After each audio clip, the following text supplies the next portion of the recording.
कहानी को पूरा समझने के लिए कहानी के पिछले सभी भागों को ज़रूर देखें। उसका लिंक मैं आपको डिस्क्रिप्शन बॉक्स में दे दूंगी और साथ में कमेंट बॉक्स में पिन भी कर दूंगी, तो आप वहां से भी जाकर देख सकते हैं।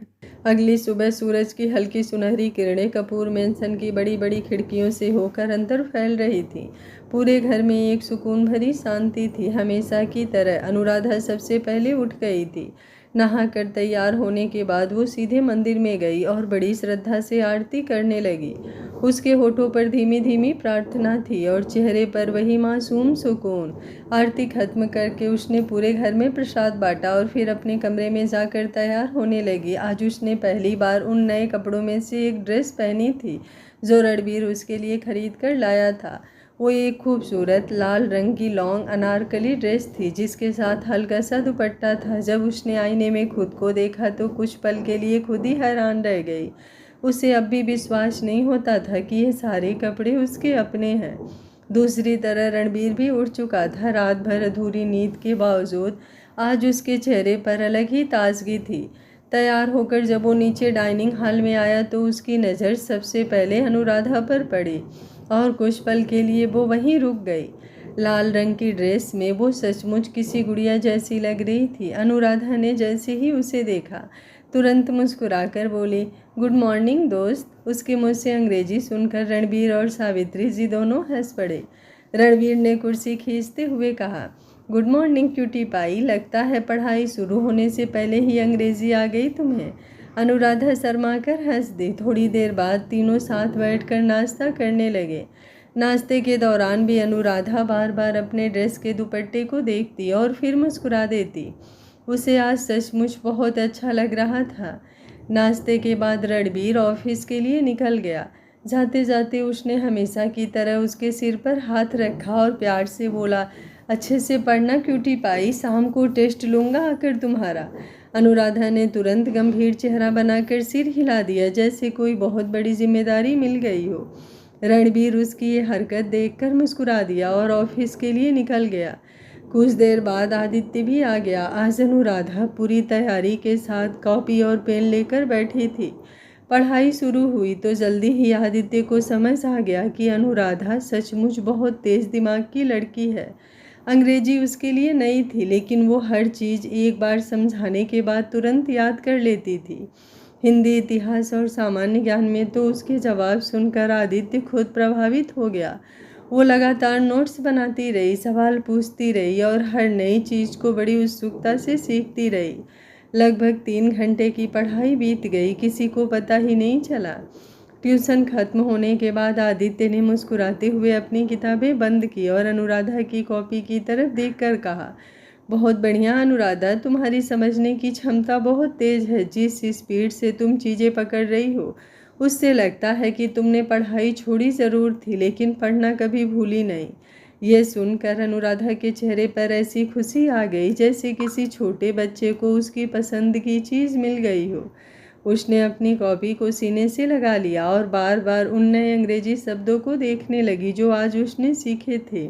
आदित्य के जाने के बाद वो लगभग दौड़ती हुई अपने कमरे में आई। दरवाज़ा बंद करके वो बिस्तर पर बैठ गई और अपनी कॉपी खोलकर फिर से पढ़ने लगी। उसकी उंगलियां उन शब्दों पर घूम रही थी और उसके होठों पर मासूम मुस्कान थी। तभी अचानक उसे रणबीर की याद आ गई। उसका हाथ वहीं रुक गया। उसने धीरे से कॉपी बंद की और तकिए को अपनी गोद में रख लिया। आज दोस्त होते तो मैं उन्हें सब दिखाती, उनसे सब कुछ बताती, उसने धीरे से खुद से कहा। उसकी आंखों के सामने सुबह का दृश्य आ गया जब रणबीर उसे नाश्ते की टेबल पर छोड़कर ऑफिस गया था। उसने कॉपी खोलकर एक बार फिर उन शब्दों को देखा और मुस्कुराते हुए बुदबुदाई, मैं उन्हें बताती कि मैंने कितने सारे नए शब्द सीख लिए हैं और वो ज़रूर मेरी तारीफ करते। अगले ही पल उसके चेहरे पर हल्की सी उदासी उतर आई। उसने कमरे में इधर उधर नज़र दौड़ाई जैसे सचमुच उम्मीद कर रही हो कि रणबीर कहीं से आ जाएगा। फिर खुद ही धीमे से हंस पड़ी, मैं भी ना, अभी तो दोस्त ऑफिस गए हैं, शाम को आएंगे तभी बताऊंगी। लेकिन इसके बाद भी उसका मन पूरी तरह शांत नहीं हुआ। उसे अजीब सा लग रहा था। ऐसा पहले कभी नहीं हुआ था कि वो किसी को कुछ बताने के लिए इतनी बेचैन हुई हो। उसने तकिए को और कसकर पकड़ लिया और कुछ क्षण चुप बैठी रही। फिर अचानक उसके मन में सवाल आया, मुझे दोस्त की इतनी याद क्यों आ रही है। ये सोचते ही वो खुद ही झेप गई। उसने जल्दी से अपना सिर 2-3 बार हिलाया, जैसे इस ख्याल को बाहर निकाल देना चाहती हो। नहीं, याद नहीं आ रही, बस उन्हें पढ़ाई के बारे में बताना था, इसलिए सोच रही हूँ। उसने खुद को समझाने की कोशिश की, लेकिन उसके होठों पर आ गई छोटी सी मुस्कान बता रही थी कि बात सिर्फ इतनी नहीं थी। आखिरकार वो बिस्तर से उठी, अपनी कॉपी को बहुत संभाल कर रख दिया और तय किया कि शाम को रणबीर के आते ही सबसे पहले उसे अपनी पढ़ाई के बारे में बताएगी। ये सोचते ही उसका मन थोड़ा हल्का हो गया। फिर वो धीरे धीरे सीढ़ियाँ उतर कर नीचे आ गई। सावित्री जी हॉल में बैठी कुछ काम देख रही थी। अनुराधा उनके पास आकर बैठ गई और कुछ पल सोचने के बाद बड़ी मेहनत से बोली, गुड आफ्टरनून दादी माँ। उसके शब्द थोड़े टेढ़े मेढ़े निकले, लेकिन चेहरे पर गर्व ऐसा था जैसे उसने कोई बहुत बड़ी परीक्षा पास कर ली हो। सावित्री जी पहले तो एक पल उसे देखती रहीं, फिर हंस पड़ी। अरे वाह, हमारी बच्ची तो अंग्रेजी बोलने लगी। अनुराधा के गाल हल्के गुलाबी हो गए। वो शर्माकर मुस्कुरा दी और फिर पूरी गंभीरता से बोली, दादी माँ, आज मैंने बहुत सारे नए शब्द सीखे हैं। शाम को दोस्त आएंगे ना, तो उन्हें भी सुनाऊंगी। ये कहते समय उसकी आंखों में जो चमक थी, उसे देखकर सावित्री जी के चेहरे पर एक गहरी संतुष्ट भरी मुस्कान आ गई।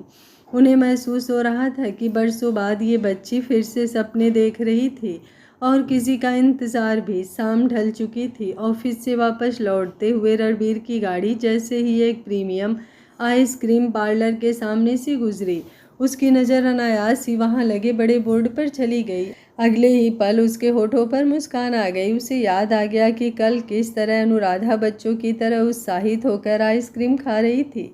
उसने बिना ज़्यादा सोचे गाड़ी साइड में रुकवाई और अंदर चला गया। कुछ मिनट बाद उसके हाथ में एक पैक था, जिसमें अनुराधा के लिए ब्लैक फॉरेस्ट आइसक्रीम रखी हुई थी। पूरे दिन की मीटिंग और बिजनेस डिस्कशन के बावजूद उसका मन बार बार उसी मासूम चेहरे के पास लौट जाता था। शायद यही वजह थी कि आज ऑफिस का काम खत्म होते ही वो बिना कहीं रुके सीधे घर चला आया। कपूर मेंशन के अंदर कदम रखते ही उसकी नज़र हॉल में चहलकदमी करती अनुराधा पर पड़ी। वो कभी घड़ी देखती, कभी दरवाजे की तरफ, जैसे किसी का बेसब्री से इंतज़ार कर रही हो। तभी उसकी नज़र रणबीर पर पड़ी और अगले ही पल उसका पूरा चेहरा खिल उठा। दोस्त, आ गए आप। वो लगभग दौड़ती हुई उसकी तरफ आई। आपको पता है मैंने आपको कितना याद किया। रणबीर कुछ पल उसे देखता ही रह गया। पूरे दिन की थकान जैसे उसी एक मुस्कान में खींचकर बाहर फेंक दी हो। उसने धीरे से पूछा, सच में? अनुराधा ने पूरे विश्वास के साथ सिर हिलाया। हाँ, बहुत ज़्यादा। और आपको पता है मुझे आपको क्या क्या दिखाना है? फिर अचानक उसे कुछ याद आया और वो तुरंत बोली, लेकिन पहले आप बैठिए, आप ऑफिस से आए हो, थक गए होंगे। उसने लगभग उसे पकड़कर डाइनिंग टेबल की कुर्सी पर बिठा दिया और खुद किचन से पानी लेकर आई। रणबीर गिलास हाथ में लिए उसे देखता रहा। वो लगातार कुछ ना कुछ बोल रही थी और उसकी आंखों में खुशी इतनी साफ दिखाई दे रही थी कि रणबीर का दिल अजीब सी गर्माहट से भर गया। पूरा दिन उसने भी उसे याद किया था, लेकिन शायद पहली बार कोई उसकी वापसी का इस तरह इंतज़ार कर रहा था। पानी खत्म होते ही अनुराधा ने उसका हाथ पकड़ लिया। चलो जल्दी। कहाँ? रणबीर मुस्कुराया। मेरे कमरे में, मुझे आपको सब दिखाना है। वो उसे लगभग खींचते हुए ऊपर रूम में ले गई। कमरे में पहुंचकर उसने अपनी कापियाँ, किताबें और नोट्स टेबल पर फैला दिए। देखो दोस्त, ये सब मैंने आज सीखा है। ये गुड मॉर्निंग, ये गुड आफ्टरनून और ये थैंक यू और ये वाले नए शब्द। उसकी आंखें चमक रही थी। और आपको पता है, आदित्य सर ने मेरी बहुत तारीफ़ की। उन्होंने कहा कि मैं पढ़ना नहीं भूली हूँ। उन्होंने बोला कि मेरी पकड़ बहुत तेज है। उसकी आवाज़ में ऐसा गर्व था जैसे किसी बच्चे को पहला मेडल मिला हो। रणबीर उसे देखता रहा। उसे किताबों से ज़्यादा उस चेहरे पर लौटी हुई उम्मीद खूबसूरत लग रही थी। तभी अनुराधा थोड़ी गंभीर हुई। और उन्होंने एक और बात सिखाई है क्या? रणबीर ने पूछा। अनुराधा ने धीरे से कहा, उन्होंने बताया कि जब कोई आपके लिए कुछ अच्छा करे, कुछ बहुत ही स्पेशल करे, तो उसे थैंक यू बोलना चाहिए। फिर उसने सीधा उसकी आंखों में देखा। और आपने तो मेरे लिए बहुत कुछ किया है दोस्त, बहुत बहुत ज़्यादा। इसलिए उसके होठों पर मुस्कान आ गई। Thank you so much. भगवान करे हर किसी को आप जैसा दोस्त मिले। इतना कहकर वो बिना किसी झिझक के आगे बढ़ी और उसके सीने से लग गई। उसके दोनों हाथ रणबीर की पीठ पर कस गए। सब कुछ इतना अचानक हुआ कि रणबीर कुछ क्षण के लिए बिल्कुल स्थिर रह गया। उसका दिल एकदम तेज धड़कने लगा, लेकिन उस पल में कोई बनावट नहीं थी, कोई झिझक नहीं थी। वो सिर्फ एक मासूम लड़की का सच्चा आभार था। कुछ सेकंड बाद अनुराधा पीछे हटी और फिर उसी उत्साह से बोलने लगी, और आपको पता है, जब आदित्य सर चले गए ना, तब मैं बहुत देर तक सोचती रही कि आपको ये सब कैसे बताऊं। मैं चाहती थी कि आप वहीं होते और मैं आपको सारी कॉपी दिखाती। रणबीर की आंखों में नरमी उतर आई। तो तुमने फ़ोन क्यों नहीं किया क्यूटी बाई? दादी माँ को बोलती, मुझे कॉल करवा देती। अनुराधा ने कुछ सोचा, फिर धीरे से हंस पड़ी। ये तो मैंने सोचा ही नहीं। रणबीर ने उसके सिर पर हल्की सी चपत लगाई।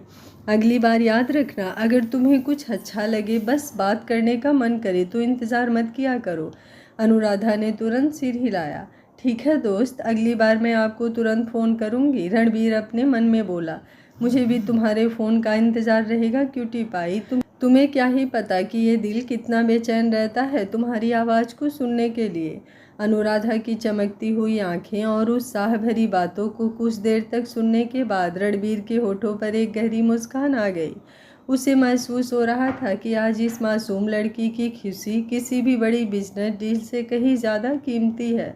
उसने धीरे से कहा, ठीक है क्यूटी पाई, अब मैं जाकर फ्रेश हो जाता हूँ, तब तक तुम नीचे आ जाना, फिर हम सब साथ में डिनर करेंगे। फिर जैसे उसे कुछ याद आया हो, वो हल्का सा मुस्कुराया और बोला, और हाँ, तुम्हारे लिए एक सरप्राइज़ भी लाया हूँ। अनुराधा की आंखें तुरंत गोल हो गई। सच में? फिर अगले ही पल उसने मासूमियत से मुंह बना लिया। लेकिन दोस्त, आपने तो पहले ही मेरे लिए इतना सब कुछ खरीद लिया है, फिर क्या ले आए?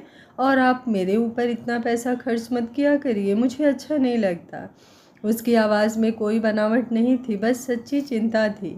रणबीर कुछ क्षण उसे देखता रहा, फिर उसके पास आकर बहुत नरमी से बोला, क्यूटी पाई, तुम एक बात हमेशा याद रखना, जब कोई इंसान किसी की जिम्मेदारी अपने दिल से लेता है तो उसके लिए की गई चीज़ें बोझ नहीं लगती। और रही पैसों की बात, तो उसकी चिंता तुम्हें बिल्कुल नहीं करनी चाहिए। मेरे पास इतना है कि तुम्हारी सारी ज़रूरतें पूरी करने के बाद भी बहुत कुछ बच जाएगा। इसलिए इन सब बातों के बारे में सोचना बंद करो, बस अपनी पढ़ाई पर ध्यान दो, नई नई चीज़ें सीखो, अपने सपनों को पूरा करने की तैयारी करो। और अगर तुम्हें कभी किसी भी चीज़ की ज़रूरत हो, चाहे कितनी भी छोटी क्यों ना हो, तुम सीधे मुझसे कह सकती हो। इतना कहते हुए उसने प्यार से उसके गाल पर अपना हाथ रख दिया। अनुराधा कुछ पल उसकी तरफ देखती रही, फिर अपनी मासूम आदतों के अनुसार उसने उसके हाथ को अपने दोनों हाथों में लिया और झुककर उस पर एक हल्का सा चुम्बन रख दिया। आप बहुत अच्छे हैं दोस्त, सच में बहुत अच्छे। बस इतना सा वाक्य था, लेकिन रणबीर के भीतर जैसे किसी ने एक साथ सैकड़ों घंटियां बजा दी हो।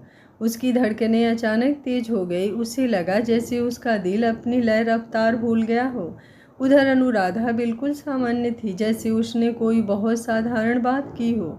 उसे इस बात का जरा भी एहसास नहीं था कि उसकी छोटी छोटी हरकतें किसी के दिल पर कितना गहरा असर छोड़ जाती हैं। वो उम्र में 20 साल की थी, लेकिन रिश्तों की जटिलताओं, प्रेम की अनकही भावनाओं और दिल की उलझनों से अभी भी बिल्कुल अनजान थी।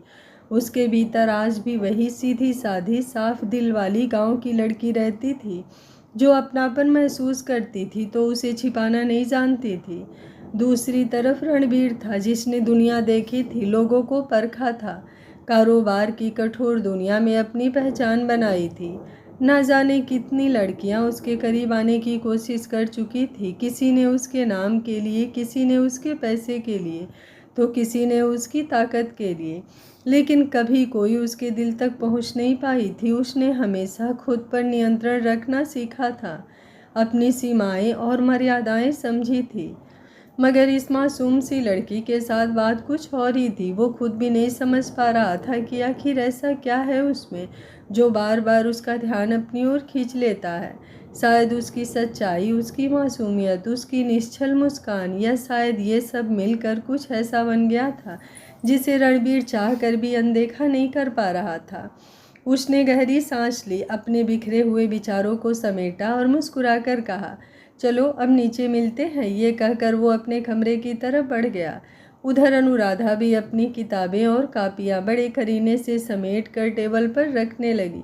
उसके चेहरे पर अब भी वही खुशी वाली मुस्कान थी। आज का दिन उसके लिए किसी सपने जैसा था। पढ़ाई, नई बातें, दोस्त की तारीफ और अब कोई सरप्राइज भी। सारी चीज़ें समेटने के बाद वो धीरे धीरे सीढ़ियाँ उतर कर नीचे डाइनिंग हॉल की तरफ बढ़ गई, जबकि उसके मन में बार बार यही सवाल घूम रहा था कि आखिर उसका दोस्त उसके लिए ऐसा क्या लेकर आया होगा।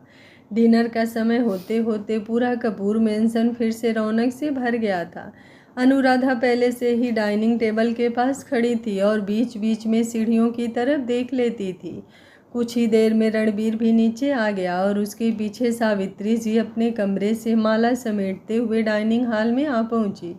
रणबीर ने उन्हें देखते ही मुस्कुरा कर कहा, आ जाइए दादी माँ। सावित्री जी अपनी कुर्सी पर बैठते हुए बोली, कैसा है मेरा बच्चा? रणबीर ने हल्की मुस्कान के साथ जवाब दिया, मैं बिल्कुल अच्छा हूँ दादी माँ। फिर उन्होंने पूछा, और आज का दिन कैसा बीता? इस बार सावित्री जी की नज़रें सीधे अनुराधा पर चली गई। उनके चेहरे पर ममता भरी मुस्कान फैल गई। जब मेरी प्यारी सी बच्ची इस घर में रहती है ना, तो दिन कैसे निकल जाता है पता ही नहीं चलता। कभी इधर भागती है, कभी उधर, पूरे घर में ऐसे घूमती रहती है जैसे कोई नन्ही सी चिड़िया। अनुराधा ने तुरंत मुंह बना लिया। दादी माँ, मैं चिड़िया हूँ क्या? सावित्री जी हंस पड़ी। उन्होंने प्यार से उसके गाल खींच लिए। बिल्कुल चिड़िया है तू, मेरी खुशियों की चिड़िया। और सुन ले, मैं तुझे अपने घर से कभी नहीं जाने दूंगी, कभी भी नहीं। ये कहते हुए उन्होंने एक पल को नज़र उठाकर रणबीर की तरफ देखा। उनकी आंखों में कुछ ऐसा था जिसे शब्दों में कहना मुश्किल था। रणबीर पूरी बात तो नहीं समझ पाया, लेकिन उसके चेहरे पर भी मुस्कान आ गई। अनुराधा शर्मा कर नीचे देखने लगी और सावित्री जी उसके सिर पर प्यार से हाथ फेरने लगी। फिर तीनों ने साथ बैठकर खाना शुरू किया। बीच बीच में छोटी छोटी बातें होती रही। अनुराधा कभी अपने नए सीखे हुए अंग्रेजी शब्द सुनाती, कभी किसी डिश के बारे में पूछती, तो कभी खुद ही किसी बात पर हंस पड़ती, और हर बार उसकी हंसी सुनकर रणबीर का चेहरा अपने आप नरम पड़ जाता। डिनर के बाद जब रणबीर और अनुराधा लॉन में टहलने के लिए बाहर आए, तो रात की ठंडी हवा पूरे बगीचे में फैल रही थी। रंग बिरंगे फूलों की खुशबू वातावरण को और भी सुकून भरा बना रही थी। चलते चलते रणबीर ने दूर खड़े एक सर्वेंट की तरफ हल्का सा इशारा किया। कुछ मिनट बाद वही सर्वेंट 2 छोटी प्लेटों में आइसक्रीम लेकर उनकी तरफ आया। अनुराधा की नज़र जैसे ही आइसक्रीम पर पड़ी, उसका चेहरा खुशी से खुल उठा। उसकी आंखें चमकने लगी। आइसक्रीम? वो लगभग बच्चों की तरह खुश होकर बोली और तुरंत रणबीर का हाथ पकड़ लिया। थैंक यू दोस्त, आपको कैसे पता चला कि मेरा आइसक्रीम खाने का मन कर रहा है? सच में बहुत मन कर रहा था। उसकी खुशी देखकर रणबीर के होठों पर मुस्कान आ गई। मुझे सब पता है, उसने मजाकिया अंदाज में कहा। मेरी क्यूटी पाई को कब क्या चाहिए, ये मैं भी धीरे धीरे सीख रहा हूँ। अनुराधा खिलखिलाकर हंस पड़ी। तभी रणबीर ने अपनी प्लेट वापस सर्वेंट को दे दी। अनुराधा ने तुरंत भौहें सिकोड़ ली। अरे, आपने अपनी आइसक्रीम वापस क्यों बंद कर दी? रणबीर ने सहजता से कहा। क्योंकि मेरा खाने का मन नहीं है, और वैसे भी खाना अभी अभी खाया है। अनुराधा ने कुछ पल उसे देखा, फिर अपनी प्लेट से एक चम्मच आइसक्रीम निकाली और उसकी तरफ बढ़ा दी। लेकिन ये बहुत अच्छी है, एक बार चक्कर तो देखो। रणबीर उसकी तरफ देखने लगा। उस मासूम चेहरे में इतना अपनापन था कि मना करना मुश्किल था। उसने बिना कुछ कहे वो चम्मच खा लिया। सच में अच्छी है। ये सुनते ही अनुराधा और खुश हो गई। फिर वो पूरी तल्लीनता से आइसक्रीम खाने लगी। हर 2-3 बाइट के बाद वो खुशी से मुस्कुरा देती, जैसे कोई नया खजाना मिल गया हो। रणबीर की नज़रें अनायास ही उसके चेहरे पर टिक गई। उसे आइसक्रीम से ज़्यादा मज़ा शायद अनुराधा की खुशी देखकर आ रहा था। वो सोच भी नहीं पा रहा था कि कोई इंसान इतनी छोटी सी चीज़ में इतनी सच्ची खुशी कैसे ढूंढ सकता है। अनुराधा को तो इस बात का एहसास भी नहीं था कि कोई उसे इतनी ध्यान से देख रहा है। वो बस अपनी आइसक्रीम और अपनी खुशी में खोई हुई थी। कुछ देर बाद उसने मुस्कुराकर पूछा, दोस्त, आप ऐसे क्यों देख रहे हो? रणबीर हल्का सा चौंका, फिर मुस्कुरा दिया। कुछ नहीं, बस ये सोच रहा था कि तुम्हें खुश करना कितना आसान है। अनुराधा ने तुरंत सिर हिलाया। क्योंकि मुझे छोटी छोटी चीज़ों में भी खुशी मिल जाती है। उसकी बात सुनकर रणबीर कुछ क्षण चुप रहा। फिर उसने मन ही मन सोचा कि शायद यही बात उसे सबसे अलग बनाती है। दुनिया जहाँ बड़ी बड़ी चीज़ों के पीछे भागती है, वहाँ ये लड़की एक आइसक्रीम में भी पूरी दुनिया की खुशी ढूंढ लेती है। और शायद यही वजह थी कि उसकी मुस्कान रणबीर के दिल को हर बार छू जाती थी। कुछ देर तक दोनों चुपचाप चलते रहे। फिर अचानक अनुराधा ने आगे बढ़कर उसका हाथ पकड़ लिया। वो उसके लिए बिल्कुल सामान्य बात थी, लेकिन रणबीर के दिल की धड़कन हमेशा की तरह एक बार फिर हड़बड़ा गई। अनुराधा ने उत्सुकता से पूछा, दोस्त आप करते क्या हो?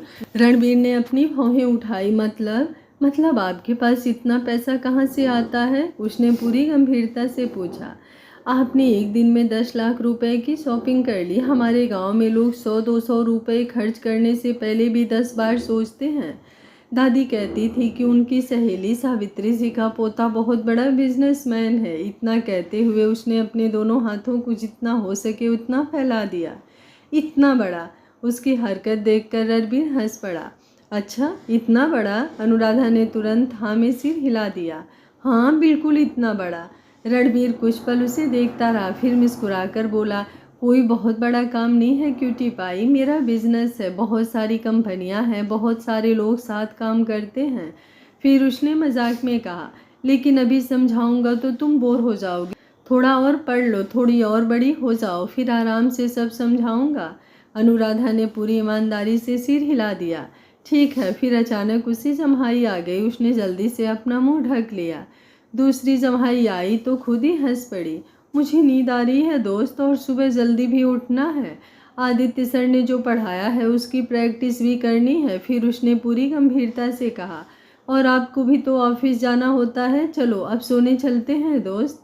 रणबीर ने मुस्कुराकर हाँ में सिर हिला दिया। दोनों वापस अंदर आ गए। कुछ देर बाद अपने अपने कमरों में पहुंचकर रात की शांति में खो गए। अपने कमरे में बिस्तर पर लेटे हुए रणबीर की आंखों में नींद तो थी, लेकिन उससे पहले उसके होठों पर वही मुस्कान चली आई जो पूरे दिन बार बार चली आती थी। उसके दिमाग में बस एक ही चेहरा घूम रहा था, बड़ी बड़ी आंखों वाली, हर नई चीज पर बच्चे जैसी खुशी से खिल उठने वाली उसकी क्यूटी पाई। तभी उसे अचानक शाम की वो बात याद आई जब अनुराधा ने कहा था कि वो उसे बहुत याद कर रही थी, लेकिन उससे बात नहीं कर पाई। रणबीर कुछ पल छत को देखता रहा, फिर तुरंत अपना फ़ोन उठाकर अमन का नंबर मिला दिया। दूसरी तरफ से कॉल उठते ही अमन बोला, जी सर। रणबीर बिना समय गंवाए बोला, सुबह ऑफिस आने से पहले कपूर मेंशन आना, और हाँ एक काम करना, मार्केट में जो सबसे नया फ़ोन मॉडल आया है वही लेकर आना। पूरा सेटअप रेडी होना चाहिए। अमन थोड़ा हैरान हुआ, क्योंकि रणबीर आमतौर पर ऐसी चीज़ों के लिए खुद कभी कॉल नहीं करता था। फिर भी उसने तुरंत कहा, जी सर, आईफोन 18 प्रो मैक्स लेकर आ जाऊँगा। रणबीर ने हल्की सी मुस्कान के साथ कहा, गुड, और कॉल कट कर दी। फ़ोन साइड में रखते हुए वो खुद ही धीमे से बुदबुदाया, अब मेरी क्यूटी पाई को किसी का इंतज़ार नहीं करना पड़ेगा। जब मन करेगा मुझे फ़ोन कर लेगी, चाहे मैं दुनिया के किसी भी कोने में क्यों ना रहूं। ये सोचते ही उसके चेहरे पर ऐसी मुस्कान आ गई जिसे वो खुद भी छिपा नहीं पाया। उसने अपने पास रखा तकिया खींचकर बाहों में भर लिया, जैसे अनजाने में किसी बहुत प्यारी चीज़ को संभाल रहा हो। क्यूटी पाई, ओ सच में तुम कितनी क्यूट हो। वो खुद भी नहीं समझ पा रहा था कि आखिर ये लड़की उसके दिल पर इतना असर क्यों कर रही है। लेकिन एक बात साफ थी, उसे उसकी मुस्कान पसंद थी, उसकी बातें पसंद थी, और शायद उसका यूं पूरे विश्वास के साथ उस पर भरोसा करना भी। उसने पास रखा तकिया अपनी बाहों में खींच लिया, और अगले ही पल उसने आंखें बंद कर ली, और बरसों बाद उसके चेहरे पर वैसा सुकून था जैसा किसी अपने की चिंता करने पर होता है। उधर अपने कमरे में अनुराधा भी अपनी नई प्यारी टेडी को सीने से लगाए लेटी थी। उसने पहले उसके सिर पर प्यार से हाथ फेरा, फिर उसके गाल पर एक छोटा सा किस किया, और मुस्कुराते हुए फुसफुसाई, गुड नाइट स्वीटू। अगले ही पल उसकी आंखें बंद होने लगी। आज उसके चेहरे पर कोई डर नहीं था, कोई अकेलापन नहीं था, बस एक सुकून था, जैसे लंबे समय बाद उसे अपना कोई मिल गया हो। और उसी सुकून के साथ वो गहरी नींद में खो गई। अगली सुबह अनुराधा हमेशा की तरह सूरज निकलने से पहले ही उठ गई थी। मंदिर में आरती करने के बाद वो सीधे किचन में चली गई। पिछले कुछ दिनों में उसने घर के शेफ से कई सारी चीज़ें बनवाना शुरू कर दिया था और आज उसके चेहरे पर अलग ही उत्साह था। कल रणबीर ने जिस चीज़ सैंडविच की तारीफ़ की थी वही आज वो अपने हाथों से बनाना चाहती थी। किचन में खड़ी वो पूरी लगन से ब्रेड पर बटर लगा रही थी, चीज़ ग्रेट कर रही थी और बार बार शेफ से पूछ रही थी कि सब ठीक हो रहा है ना। इसी जल्दबाजी में उसके गाल के पास थोड़ा सा चीज़ लग गया और उसे पता भी नहीं चला। उसने आज हल्के क्रीम रंग की लंबी ड्रेस पहन रखी थी जिसके ऊपर छोटे छोटे फूल बने हुए थे। खुले बालों की कुछ लटें उसके चेहरे पर आ रही थी और वो बार बार उन्हें कानों के पीछे करने की कोशिश कर रही थी। उधर रणबीर तैयार होकर नीचे आया तो सबसे पहले उसकी नज़र डाइनिंग टेबल पर नहीं बल्कि किचन के अंदर खड़ी उसी लड़की पर गई जो पूरी मेहनत से उसके लिए नाश्ता बनाने में लगी हुई थी। उसके होठों पर अनायास मुस्कान आ गई। कुछ देर बाद अनुराधा दोनों हाथों में प्लेट लिए लगभग दौड़ती हुई बाहर आई और उस सास से बोली, दोस्त दोस्त देखो ना मैंने क्या बनाया है।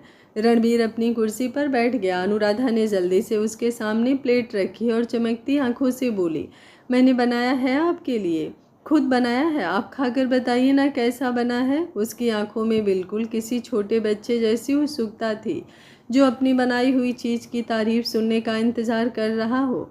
रणबीर ने सैंडविच का एक टुकड़ा उठाया और बिना कुछ कहे उसे खाने लगा। अनुराधा उसकी तरफ इतनी उम्मीद से देख रही थी कि रणबीर हंसे बिना नहीं रह पाया। उसने दूसरा बाइट लिया और मुस्कुराकर बोला, बहुत बहुत अच्छा बना है क्यूटी पाई, तुमने बनाया है तो अच्छा ही बनेगा ना। अनुराधा का चेहरा खुशी से खिल उठा। सच? रणबीर ने सिर हिलाया। बहुत अच्छा, उस रेस्टोरेंट से भी अच्छा बना है। तभी बाहर से अमन अंदर आया। उसके हाथ में एक छोटा सा प्रीमियम बैग था। वो सीधे रणबीर के पास आकर बोला, गुड मॉर्निंग सर। फिर उसने बैग उसकी तरफ बढ़ा दिया। रणबीर ने बैग लेकर टेबल पर रखा और उसी समय ऊंची आवाज़ में बोला, क्यूटी पाई। किचन के अंदर से तुरंत आवाज़ आई, क्या है, क्यों चिल्ला रहे हैं आप, मैं अभी आपके लिए कॉफ़ी बना रही हूँ। उसकी बात सुनकर अमन और सावित्री जी दोनों हल्का सा मुस्कुरा दिए जबकि रणबीर के चेहरे पर भी हंसी आ गई। वो बोला, कॉफ़ी बाद में बनाना क्यूटी पाई, पहले यहाँ आओ, तुम्हें कुछ दिखाना है।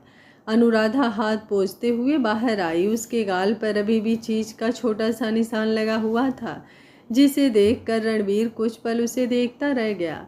सावित्री जी चुपचाप ये सब देख रही थी। उन्हें साफ दिखाई दे रहा था कि रणबीर जिस तरह अनुराधा की छोटी छोटी खुशियों का, छोटी छोटी बातों का ध्यान रखता है वैसा वो दुनिया में शायद ही किसी के लिए करता हो। अनुराधा पास आई तो रणबीर ने उसके सामने वाली कुर्सी की तरफ इशारा किया। बैठो। वो आज्ञाकारी बच्चे की तरह बैठ गई। फिर रणबीर ने अपने अंगूठे से उसके चीज को साफ किया और बोला, क्यूटी पाई, काम किया करो लेकिन ध्यान से। चीज़ ब्रेड पर लगाने के लिए होती है, चेहरे पर लगाने के लिए नहीं। अनुराधा उसकी बात सुनकर खिलखिलाकर हंस पड़ी। अगले ही पल रणबीर ने बैग खोला और उसमें से एक चमचमाता हुआ बॉक्स निकालकर उसकी हथेली पर रख दिया।